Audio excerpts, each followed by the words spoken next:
Dans le ciel de Soledar, le bruit incessant des frappes.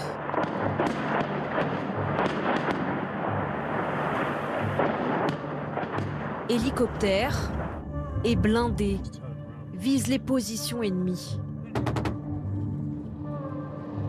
Tout comme ce soldat ukrainien dans son lance-roquettes.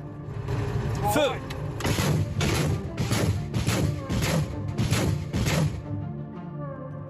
La ligne de front se trouve à quelques kilomètres, comme le constate ce journaliste anglais. Vous pouvez entendre le bruit des mitrailleuses au loin. Nous sommes littéralement à l'entrée de Soledar. Vous pouvez voir la mine de sel là-bas, où il y a de la fumée à l'horizon. Là, ici, se trouve le village déserté. Les gens sont partis ou essaient de fuir. Ce qui est sûr, c'est que les combats sont incroyablement intenses. Nous sommes dans le Donbass, à l'est de l'Ukraine. Et dans cette petite ville située à une dizaine de kilomètres de Bakhmout, les combats sont sanglants.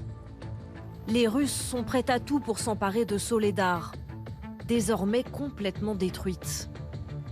Dans le froid glacial,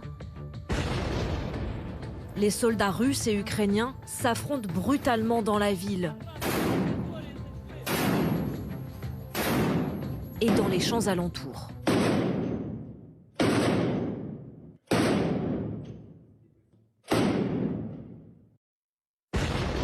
À Soledar, les Russes testent une nouvelle stratégie.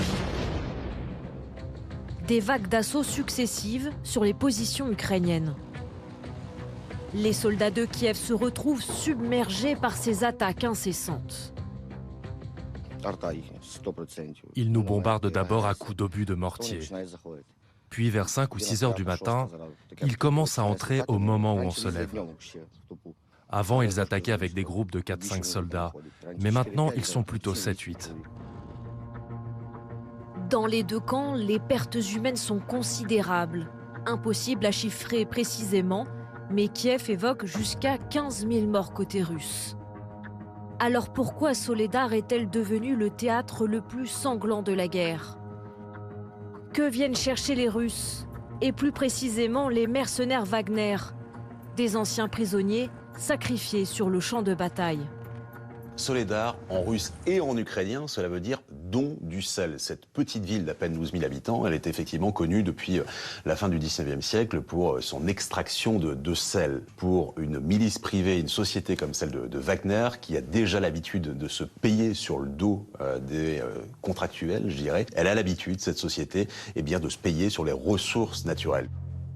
Sur ces images, les combattants de la milice privée s'affichent dans ce qu'ils affirment être les mines de sel de la ville. Au milieu de ces hommes, ici au premier plan, Yevgeny Prigojine, chef du groupe paramilitaire et proche de Vladimir Poutine. Allons droit devant et nous atteindrons les Ukrainiens. Cette bataille est aussi une manière pour lui d'asseoir son influence auprès du président russe. Ici, on a affaire à une armée privée, avec une obligation de résultat et de moyens. Pour l'instant, Prigojine, lui, ce qu'il compte, c'est de prendre une ville, de se photographier dans une partie de cette ville sans qu'on puisse vraiment vérifier d'ailleurs s'il est au centre de Bakhmout ou de Soledar. Mais il a un contrat, le contrat s'est signé, c'est de tuer le plus d'Ukrainiens pour qu'ensuite les Russes arrivent et puissent occuper une zone.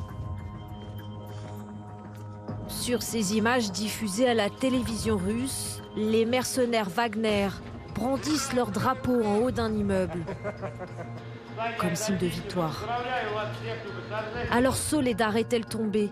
Impossible de le confirmer. À coup de communiqué, Kiev et Moscou ne cessent en fait de se disputer la prise de la ville.